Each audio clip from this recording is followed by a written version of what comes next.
Profit Mohammad की death के बाद अरबी सेनाओं ने अपने कैंपेन्स पूरी दुनिया में स्टार्ट किए और जहाँ-जहाँ भी वो गए, उनको कोई रोक नहीं सका। उन्होंने वो एरिया सब कब्जाए और वहाँ का इस्लामाइजेशन कर दिया।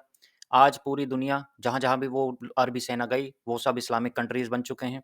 भारत में भी उन्होंने कैंपेन स्टार्ट किए, लेकिन भारत में कुछ महान राजा ऐसे हुए, जिन्होंने अरबों को भारत में अंदर घुसने से रोके रखा।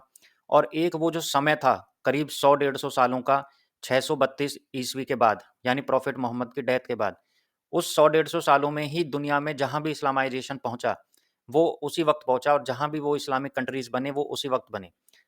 भारत ने वो सब रोके रखा, भारत के महान राजाओं ने वो सब रोके रखा 300 सालों तक। तो भारत में जब भी इस्लामिक रूल स्टार्ट हुआ, भारत कभी भी एक इस्लामिक कंट्री नहीं बन सका। आज हम उन महान राजाओं के बारे में देखते हैं, जिन्होंने अरबी सेनाओं से लोहा लिया और उन्हें भारत में अंदर घुसने से रोका। भारत में 8वीं सदी के दौरान अरबों, उमैयद खलीफा के आक्रमण को रोकने में कई महान भारतीय राजाओं और राजवंशों ने महत्वपूर्ण भूमिका निभाई थी। इन राजाओं ने न केवल आक्रमणकारियों को हराया, बल्कि उन्हें सिंध नदी के पार तक खदेड़ दिया, जिससे भारत के भीतरी हिस्सों में इस्लाम का विस्तार लगभग 300 वर्षों तक रुका रहा। ऐसे राजाओं के नाम हम देखते हैं। एक हुए हैं नागभट्ट प्रथम। ये गुर्जर प्रतिहार वंश के थे। नागभट्ट प्रथम ने अरबों के खिलाफ सबसे मजबूत प्रतिरोध का नेतृत्व किया। जब अरब सेनापति जुनैद और उसके उत्तराधिकारी तमीम ने राजस्थान और मालवा की ओर बढ़ने की कोशिश की, तो नागभट्ट ने उन्हें बुरी तरह हराया।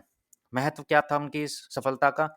उन्होंने पश्चिमी भारत में एक शक्तिशाली दीवार की तरह काम किया और मलेच्छों, जो विदेशी आक्रमणकारी थे, उनका वो नाशक कहलाए, नागभट्ट प्रथम। दूसरे हुए हैं बप्पा रावल, वो गुहिल वंश के थे, मेवाड़ के।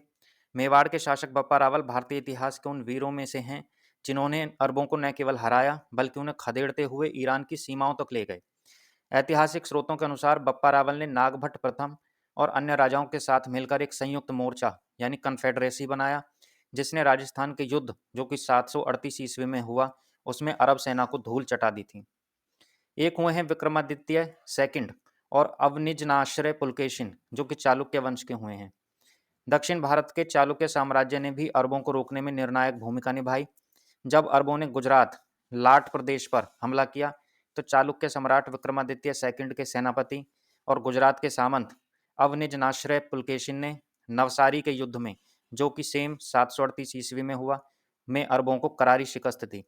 कश्मीर के हुए हैं ललितादित्य मुक्तापीड़, ये करकोट वंश के थे। उत्तर दिशा से होने वाले आक्रमणों को कश्मीर के शक्तिशाली सम्राट ललितादित्य मुक्तापीड़ ने रोका।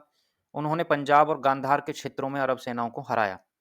उनका साम्राज्य इतना विशाल था कि अरबों के लिए कश्मीर के रास्ते भारत में प्रवेश करना असंभव हो गया था। उन्होंने कन्नौज के राजा यशोवर्मन के साथ मिलकर भी सीमाओं की रक्षा की। यशोवर्मन कन्नौज के राजा थे। कन्नौज के राजा यशोवर्मन ने भी इस कालखंड में अरबों के प्रसार को रोकने में महत्वपूर्ण भूमिका निभाई थी। यद्यपि बाद में उनका ललितादित्य से संघर्ष हुआ, लेकिन अरबों के विरुद्ध उन्होंने भी कड़ा प्रतिरोध किया था।